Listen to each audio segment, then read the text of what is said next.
और दुनिया में बहुत कम लोग हैं जो खुद को देखने में समर्थ होते हैं। और जिनके पास बहुत कुछ होता है, धन, संपत्ति, यश, वे तो अपने को देखने में और भी असमर्थ हो जाते हैं। तो बहुत खोज के मैं ये दर्पण ले आया हूं ताकि तुम अपने को देख सको। इस दर्पण को सस्ता मत समझना। ऐसे तो घर घर में दर्पण होते हैं, लेकिन खुद को देखने में कौन समर्थ हो पाता है। दर्पण में हम अपने को रोज देख लेते हैं, लेकिन क्या कभी हम अपने को देख पाए?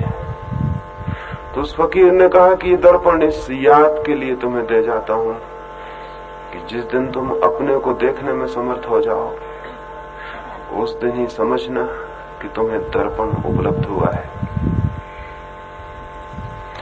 मैं भी सोचता था रास्ते में कि आपके लिए क्या ले चलूं। सोचा कि मैं भी दर्पण खरीद लूं और आपको एक दर्पण भेंट कर दूं, क्योंकि जमीन पर वो लोग कम होते जा रहे हैं जिनके पास दर्पण हो, जो खुद को उसमें देख सकें और पहचान सकें। और मैंने कहा पता नहीं दर्पण किसी काम में आए या ना आए, और दर्पण बड़ी कमजोर चीज है। पता नहीं आपके हाथों में बचे या टूट जाए। और वो कहानी का भी क्या हुआ अंत में, ये भी अब तक पता नहीं चल सका कि वो राजा अपने को देखने में समर्थ हो पाया या नहीं। इतनी ही कहानी सुनी गई है। इसके बाद क्या हुआ इसका कोई भी पता नहीं कि उस दर्पण का क्या हुआ, उस राजा का क्या हुआ। तो मैं अगर दर्पण ले भी आऊं तो उस दर्पण का क्या होगा इसका कोई पता नहीं था। इसलिए फिर मैंने सोचा कि 3 दिन में वो बातें करूंगा जिनसे आपके चित्त में एक दर्पण बन जाए और आप अपने को देखने में समर्थ हो सके। आने वाले 3 दिनों में आपके चित्त को दर्पण कैसे बनाया जा सके, उस संबंध में कुछ बातें कहूंगा। और आपका चित्त दर्पण बन जाए तो वो दर्पण न तो फूट सकता है न टूट सकता है। और वो दर्पण 4 पैसे में किसी बाजार में भी नहीं मिल सकता, 4 लाख में भी नहीं, 4 करोड़ में भी नहीं। कितनी भी संपदा देकर उसे किसी बाजार से खरीदने का कोई उपाय नहीं। वो तो जब खुद को ही कोई निखारता है, खुद के ही जीवन को जब कोई घिसता है, और खुद के ही पत्थर जैसे मन को जब कोई चमकाता है, तो दर्पण उपलब्ध होता है जिसमें खुद की छवि बनती। और बड़े रहस्यों का रहस्य यह है कि जो खुद को जानने में समर्थ हो जाता है वो परमात्मा को भी जान लेता है। और जो खुद को जानने में समर्थ नहीं होता, वो चाहे कुछ भी जान ले, उसके जानने का 2 कौड़ी से ज्यादा कोई मूल्य नहीं। क्योंकि जिसके भीतर अज्ञान हो, उसके बाहर के ज्ञान का क्या अर्थ हो सकता है। जिसके भीतर का दिया बुझा हो, उसके घर के बाहर सूरज भी जल रहा हो तो उसका क्या प्रयोजन है। जिसकी अपनी आंखें फूटी हो और बंद हो, रास्तों पर कितनी ही रोशनी हो, उस रोशनी से क्या होगा। लेकिन अगर भीतर दिया जल जाए और रास्ते अंधकार से भरे हों, अमावस की रात से भरे हों, तो भी वो रास्ते का कोई खतरा नहीं है, उस अंधकार का कोई डर नहीं है। एक छोटा सा दिया भीतर हो तो जहां भी हम कदम रखेंगे वहां प्रकाश हो जाएगा। अंधेरा रास्ता प्रकाशित हो उठेगा और हम उस रास्ते को पार हो सकेंगे। और बाहर के जगत में चाहे कितना ही अज्ञान हो, भीतर अगर ज्ञान की एक किरण भी फूट जाए तो इस दुनिया भर का अज्ञान भी उस एक किरण के सामने बहुत कमजोर होता है।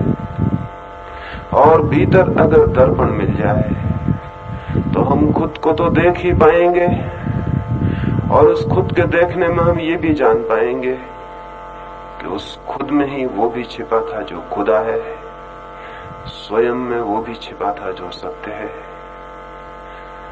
स्वयं में वो भी मौजूद था जो कि भगवान है। और स्वयं में खोजे बिना चाहे हम किन्हीं मंदिरों की पूजा करें और किन्हीं मस्जिदों में प्रार्थनाएं पढ़ें और किन्हीं शिवालयों में जाके हम दिए जलाएं, न कोई शिवालय और न कोई मस्जिद और न कोई मंदिर काम का आएगा, क्योंकि मंदिर तो एक है जो मनुष्य के भीतर है। पत्थर और ईंटों के मंदिरों ने मनुष्य को परमात्मा से जोड़ा नहीं बल्कि तोड़ा है। मंदिर और मस्जिद दुश्मन की भांति खड़े हो गए। मस्जिद और मंदिर में जाने वाले लोग एक दूसरे के शत्रु होकर खड़े हो गए। भगवान क्या किसी के बीच शत्रुता बन सकता है? परमात्मा क्या मनुष्य और मनुष्य को तोड़ने के लिए दीवार बन सकता है? परमात्मा क्या कोई सीमा बन सकता है जो एक को दूसरे से अलग कर दे? निश्चित ही जो मंदिर और मस्जिद मनुष्य को मनुष्य से अलग करते हों वे झूठे होंगे, पत्थरों से बनाए गए होंगे। उनमें बैठे हुए भगवान भी पत्थर से ज्यादा नहीं हो सकते। लेकिन एक और मंदिर भी है जो मन का है, और वो जो मन का मंदिर है वो न हिंदू का है और न मुसलमान का है और न ईसाई का और न जैन का, क्योंकि मन तो मन है, न वो हिंदू होता है न मुसलमान और न ईसाई। उस मन के मंदिर को अगर कोई उपलब्ध हो जाए, खोज कर ले, तो उसी में वो प्रभु को भी पा लेगा। तो उस दर्पण की हम चर्चा करेंगे इन 3 दिनों में, और वो खुद के भीतर दर्पण कैसे विकसित हो जाए, कैसे हम उसको दर्पण को निर्मित कर लें और उस दर्पण में अपने को पा लें। क्योंकि जो मनुष्य अपने को भी नहीं पा सका है वो और क्या पा सकेगा? और खुद को छोड़कर चाहे वो सारे जगत का साम्राज्य भी पाले तो भी आखिर में पाएगा उसके हाथ खाली के खाली। सिकंदर जिस दिन मरा, उस दिन जिस राजधानी में उसकी अर्थी निकली, लोग हैरान हो गए। एक ही बात उस दिन उस राजधानी में राजपथ पर गूंजने लगी। हजार हजार ओठों पर, हजार हजार मुंह से एक ही बात पूछी जाने लगी कि ये क्या है? सिकंदर के दोनों हाथ अर्थी के बाहर लटके हुए थे। ऐसी अर्थी कभी भी नहीं निकली थी। लोग पूछने लगे कि क्या कोई भूल हो गई है? अर्थी के बाहर दोनों हाथ क्यों अटके हुए हैं, क्यों लटके हुए हैं?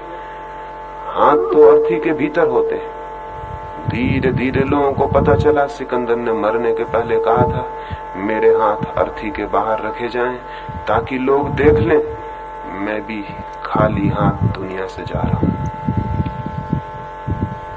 मैंने बहुत कुछ जीता, जमीन करीब करीब जीत ली थी, और जो भी ज्ञात था वो सब मेरा साम्राज्य हो गया था। लेकिन मरते वक्त मैं अनुभव करता हूं कि मुझसे ज्यादा दरिद्र आदमी और कोई नहीं। और दुनिया ये बात देख ले कि एक सम्राट भी खाली हाथ मरता है, इसलिए मेरे हाथों को अर्थी के बाहर खुले लटके रहने देना। हम सबके हाथ भी खाली ही जाते और खाली जाएंगे ही, क्योंकि एक ही संपदा है जो प्राणों को भर सकती है और वो हमारे भीतर है। और बाहर जो भी संपदा है उसे हम भ्रम में रहें भला कि उसे इकट्ठा करके हम अपने प्राणों को भर लेंगे, परिपूरित कर लेंगे, फुलफिलमेंट हो जाएगा। लेकिन आज तक ये न हुआ है और न होगा। आप भी उसके अपवाद नहीं हो सकते। जीवन का नियम यही है, जो बाहर है वो भरने का भ्रम देता है लेकिन भर नहीं पाता, और जो भीतर है वही केवल भर सकता है। और उसे लाने को भी कहीं जाना नहीं, कोई यात्रा नहीं करनी, कोई युद्ध नहीं करना, कोई आक्रमण नहीं करना, केवल आंखें फेरनी है और भीतर खोज लेना है। वो दर्पण मिल जाए भीतर का तो ये खोज पूरी हो सकती। हम में से सारे लोग ही शायद उसकी खोज में हैं। हम में से शायद ही कोई व्यक्ति हो जो दुखी, पीड़ित और अशांत नहीं है। हम में से शायद ही कोई हो जो खाली खाली अनुभव नहीं करता। हम में से शायद ही कोई हो जिसे ये एहसास नहीं होता कि मेरा जीवन पानी पर खींची हुई लकीरों की भांति रोज मिटा जा रहा है और मेरे हाथों में कुछ भी उपलब्धि नहीं है, कोई पाना नहीं है। मैं खाली और रिक्त जी रहा हूं और मरा जा रहा हूं। ये जो एहसास है खाली और रिक्त होने का, ये जो एम्प्टीनेस है सारी दुनिया में हर आदमी को अनुभव हो रही है। फिर इस अनुभव को भरने के वो उपाय करता है, लेकिन वे उपाय भी अगर बाहर ही हों तो उन उपायों से भी कुछ भी नहीं हो पाता। जब हम पीड़ित तो परेशान होते हैं तो हम भगवान की तलाश में निकलते हैं, मंदिरों में मस्जिदों में खोजते हैं उसे,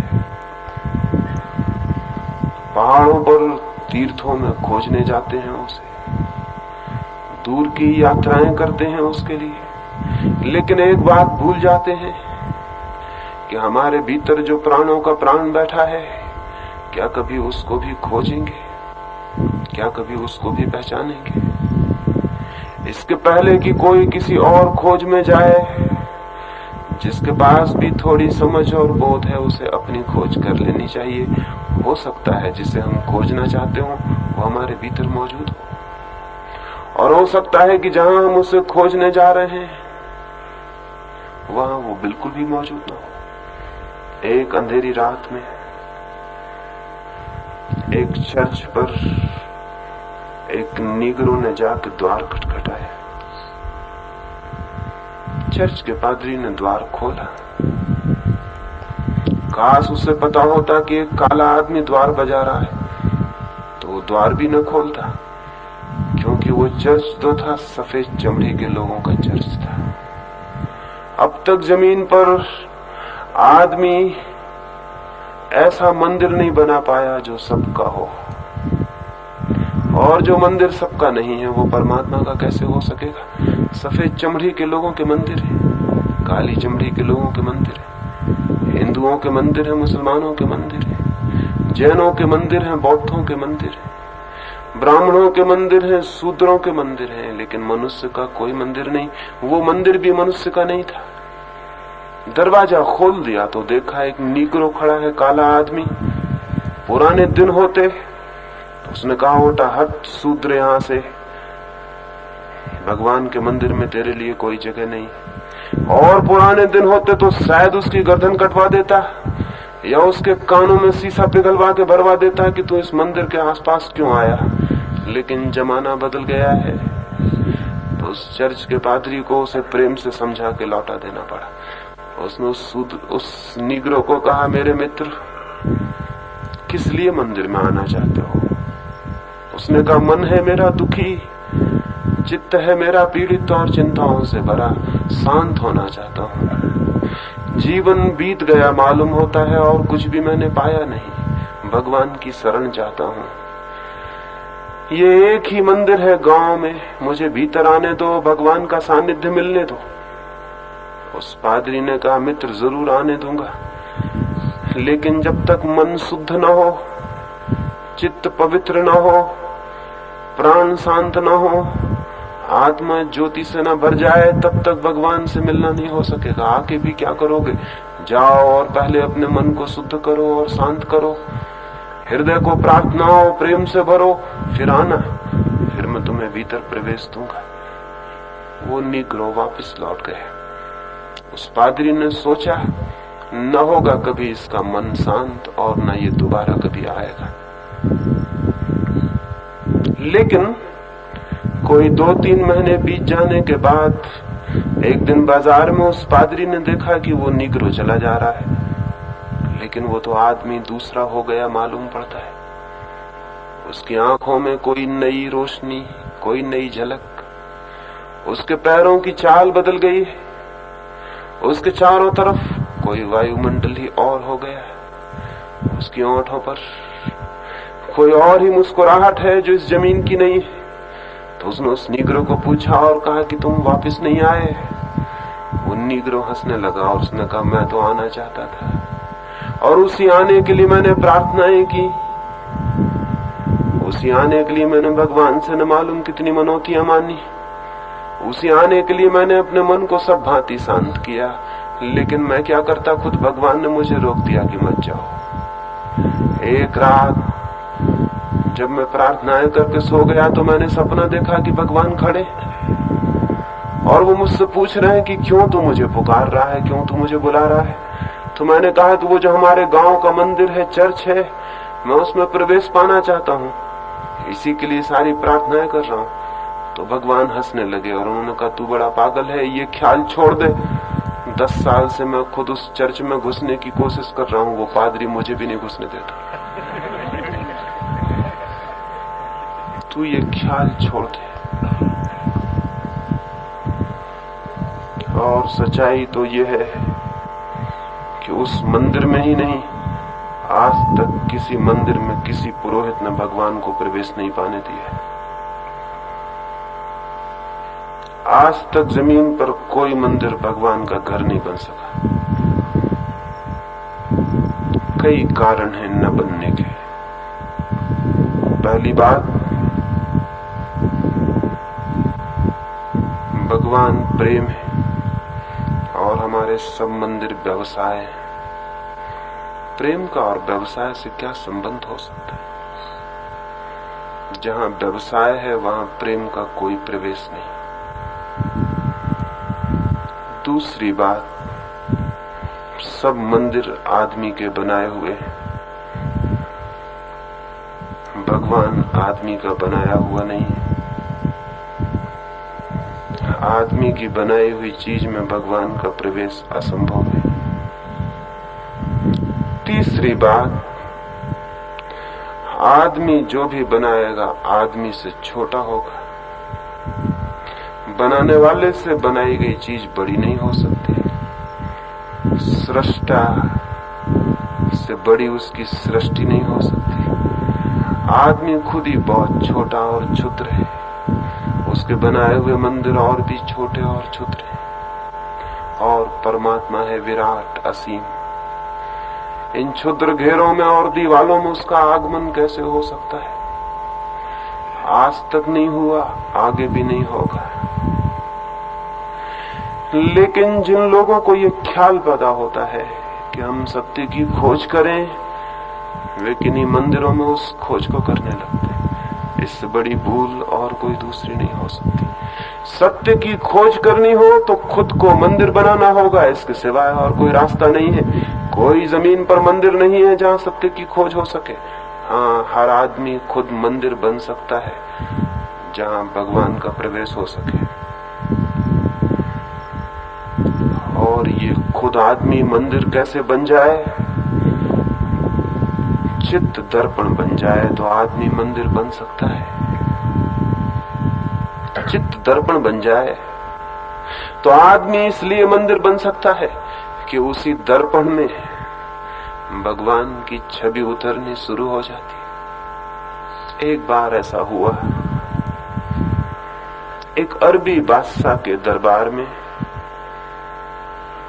कुछ यूनानी चित्रकार आए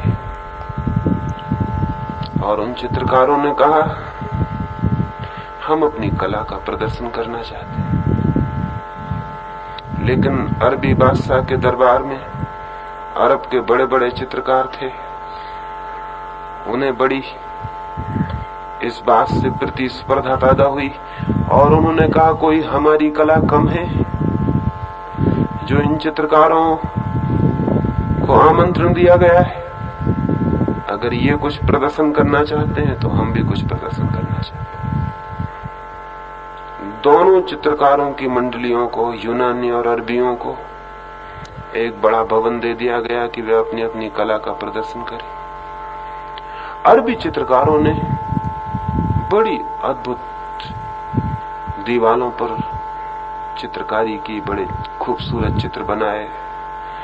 6 महीने तक निरंतर वे दिन रात श्रम करते रहे और उन्होंने एक पूरी दीवार पर जादू खड़ा कर दिया। उनकी मेहनत तो देखने जैसी थी, उनका श्रम तो अद्भुत था। लेकिन और भी बड़े आश्चर्य की बात तो यह थी कि यूनानी चित्रकार कुछ भी नहीं कर रहे थे। न उनके पास तूलिकाएं थी और न रंग था। और राजा ने बहुत बार उनको कहा कि तुम्हें कोई जरूरत हो, तो उन्होंने कहा हमें कोई भी जरूरत नहीं। उन्होंने अपनी दीवार पर एक पर्दा लटका लिया था, दोनों दीवारें आमने सामने थी।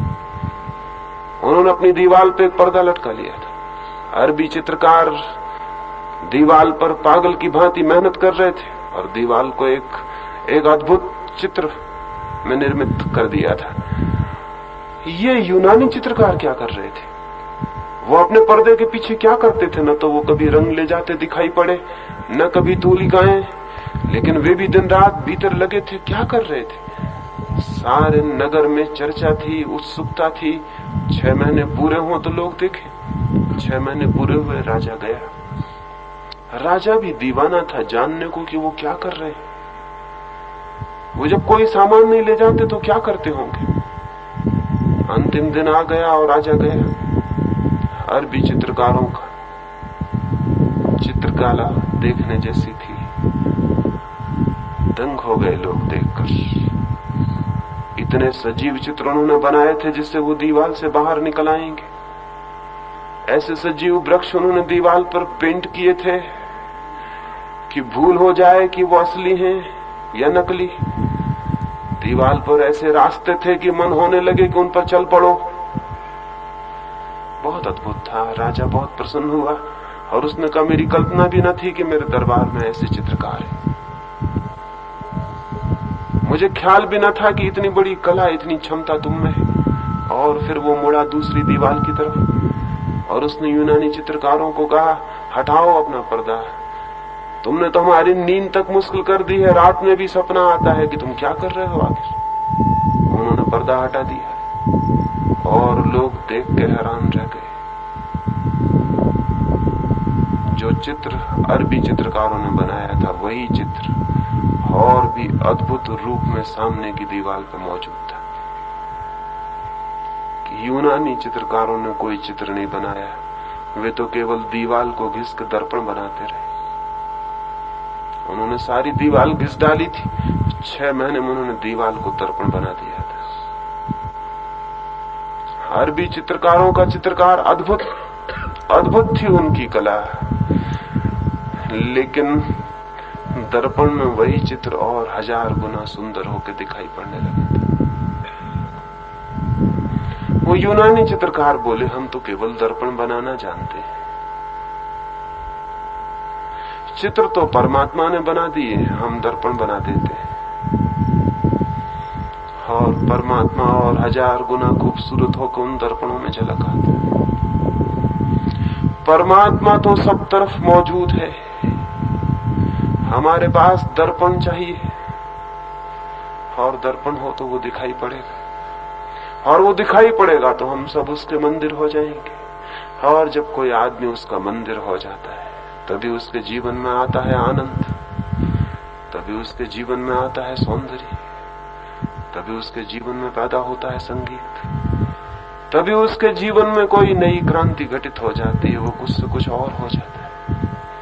तो इन आने वाले 3 दिनों में कैसे हम दर्पण बन जाएं, कैसे हम मंदिर बन जाएं, उसकी हम बात करेंगे। मैं बात करूंगा, लेकिन मेरी बात करने से आप मंदिर बन नहीं सकते।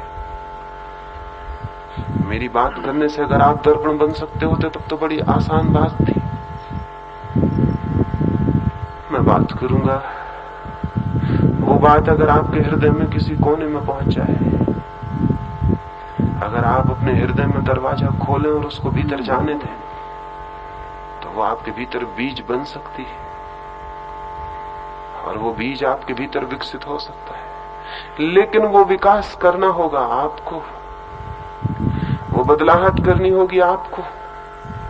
इतना जरूर मैं कह सकता हूं कि वो बदलाहट कठिन नहीं है, बहुत आसान है, बहुत सरल है। इसलिए सरल है वो बात कि परमात्मा को पाने से ज्यादा सरल और क्या बात हो सकती है। अगर परमात्मा को पाना ही कठिन हो गया तो फिर तो और सब बातें और कठिन हो जाएंगी, क्योंकि परमात्मा है सब जगह उपलब्ध और सबके भीतर मौजूद। असलियत तो यह है कि परमात्मा को खोना असंभव है, क्योंकि परमात्मा का अर्थ ये है कि जिसमें हम जी रहे हैं, जो हमारा जीवन है, जो हमारी श्वास श्वास और हमारा प्राण प्राण है, उसे हम खो कैसे सकते हैं? जैसे मछली सागर को नहीं खो सकती, सागर में होना ही उसका जीवन है, उसकी आत्मा है, ऐसे ही हम भी परमात्मा को नहीं खो सकते। लेकिन जो परमात्मा निरंतर हमें उपलब्ध है, उसका भी हमें स्मरण नहीं और बोध नहीं। वो बोध थोड़ी ही सरलता से उपलब्ध हो सकता है, वो थोड़े ही सहज और स्वाभाविक होने से उपलब्ध हो सकता है। बड़ी सरल है बात, लेकिन सरल बात भी कभी कभी बहुत कठिन मालूम होती, क्योंकि हम उस सरल बात के विरोध में इतने दूर तक चले गए होते हैं कि लौटना कठिन हो जाता है। हम इतने दूर चले गए होते हैं किसी सरल बात के विरोध में कि लौटना कठिन हो जाता है। एक आदमी पेकिंग के बाहर कोई 3-4 मील की दूरी पर रास्ते पर चला जाता था और उसने एक छोटे से बच्चे से पूछा, पेकिंग कितने दूर है? उस लड़के ने कहा, जिस तरफ आप जा रहे हैं अगर उसी तरफ आप चलते चले जाएं तो इस जिंदगी में पेकिंग पहुंचना कठिन है, लेकिन अगर आप कृपा करें और लौट पड़े तो 4 मील से ज्यादा फासला नहीं। वो जिस तरफ चला जा रहा था, अगर वो उसी तरफ चलता चला जाए तो पूरी जमीन का चक्कर लगाए तब पेकिंग पे पहुंच सकता था, लेकिन अगर लौट पड़े तो 4 मील का फासला था, जो कोई फासला नहीं था। हम जिस तरफ चले जा रहे हैं वो परमात्मा की बिल्कुल विरोधी दिशा है, वो शांति की विरोधी दिशा है, वो सत्य की विरोधी दिशा है। अगर हम उस पे ही चले जाएं तो पेकिंग तो कोई पहुंच भी सकता है पूरे जमीन का चक्कर लगा के, क्योंकि कोई जमीन बहुत बड़ी नहीं, लेकिन जिस रास्ते पर हम चलते हैं जीवन के, वो अनंत है, और हम चलते चले जाएं तो परमात्मा से दूरी निरंतर बढ़ती चली जाती। लेकिन यदि हम लौटने का साहस करें तो शायद हम लौटें और परमात्मा मौजूद है। जैसे कोई सूरज की तरफ पीठ किए खड़ा हो और पूछे कि सूरज कहाँ है, मैं कैसे पहुंचूं? तो हम उससे कहेंगे कहीं पहुंचना नहीं है, केवल तू पीठ फेर ले और आंखें उस तरफ ले आ जिस तरफ तू पीठ किए है, तो सूरज तेरी आंखों के सामने आ जाएगा। शायद पीठ फेरने की बात है, हम परमात्मा के सामने आ सकते हैं। कैसे ये पीठ फेरेंगे उसकी बात तो कल सुबह से आपसे करूंगा। ये तो प्राथमिक चर्चा है, थोड़ी सी आपको सिर्फ ये ख्याल दिलाने को कि हम 3 दिनों में क्या करने वाले हैं। एक निवेदन है, जो भी व्यक्ति उत्सुक हो वो पूरे 3 दिन आए, नहीं तो बिल्कुल ना आए।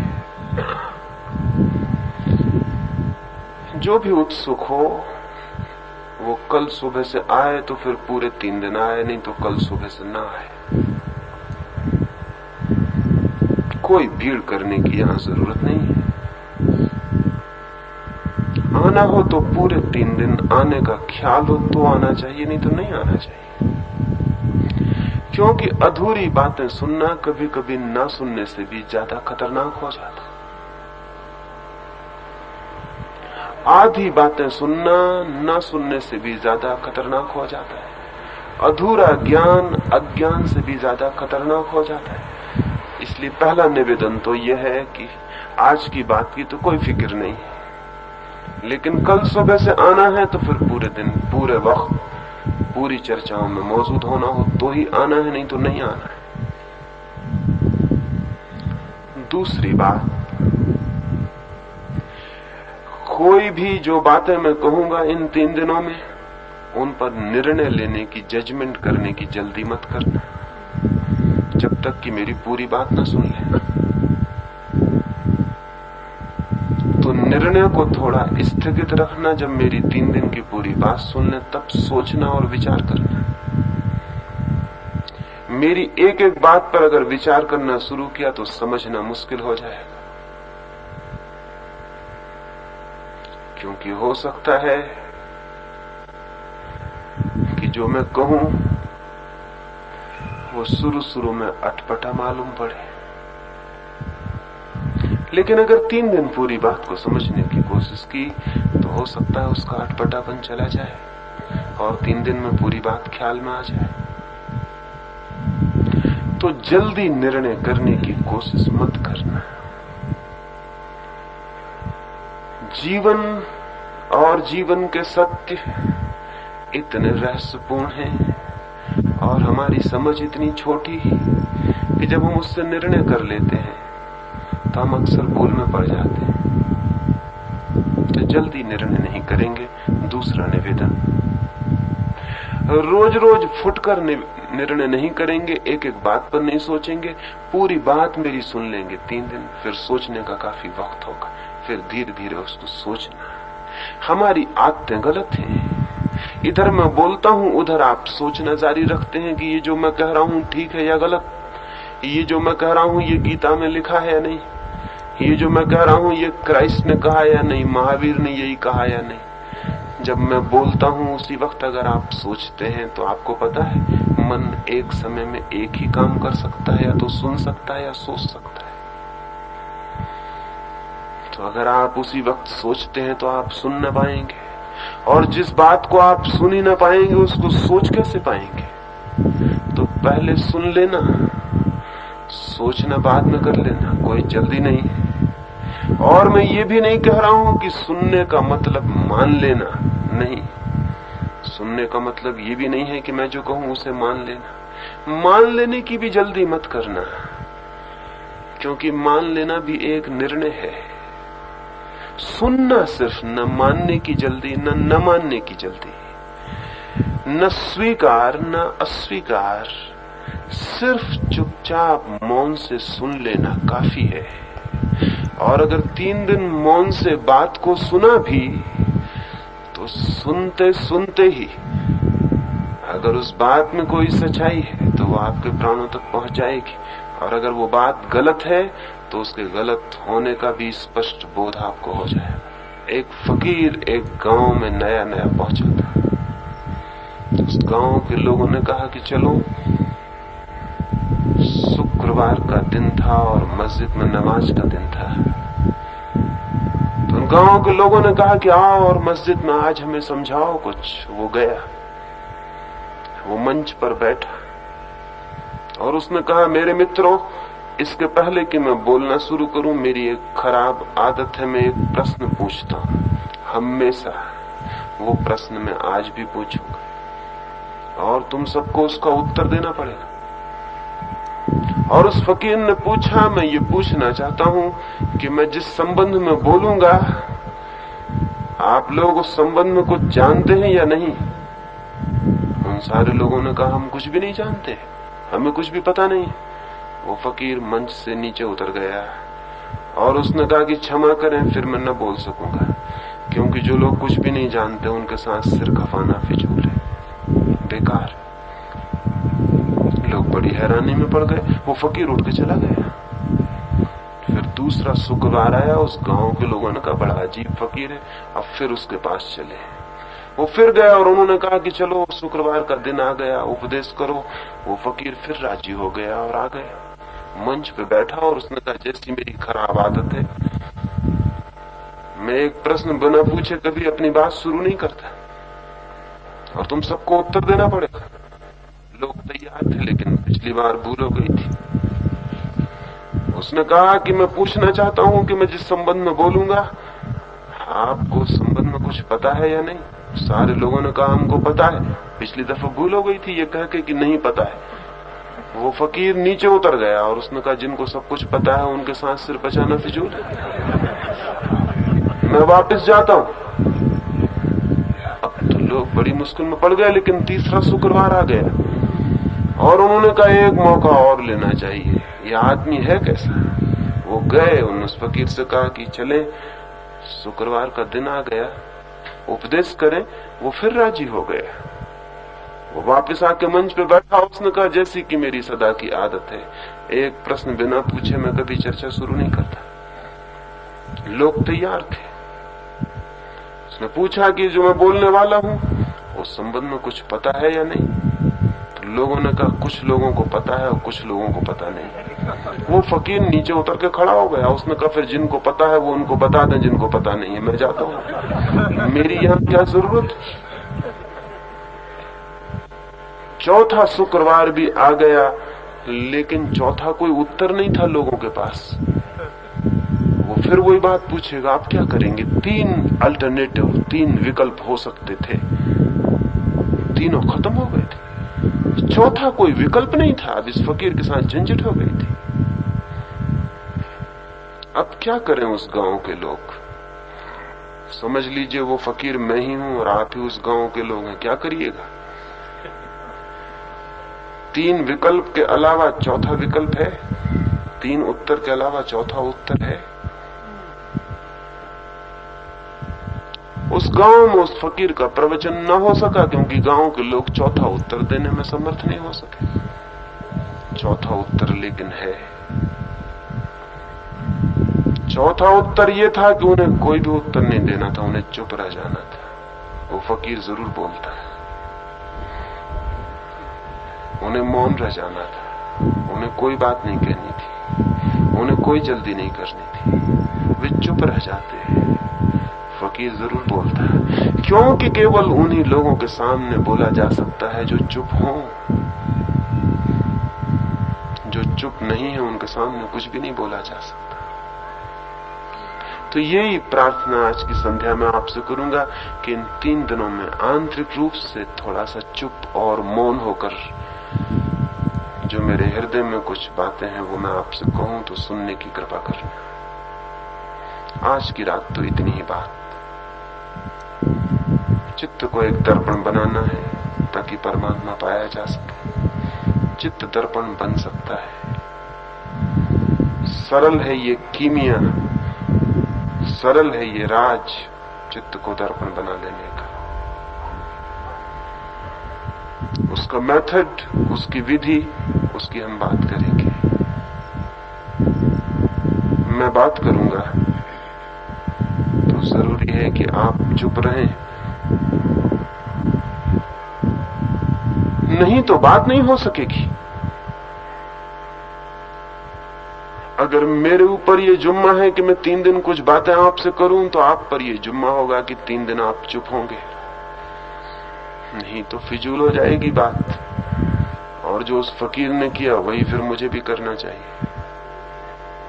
उतना कठोर मैं नहीं हूं, उतना नहीं कर पाऊंगा, इसलिए बेफिक्र रहें। लेकिन आप भी दया करेंगे और कठोर न होंगे और थोड़ा चुप, मौन, साइलेंस से बातों को सुनने की कोशिश करेंगे तो शायद वे बातें आपके प्राणों तक पहुंच सके।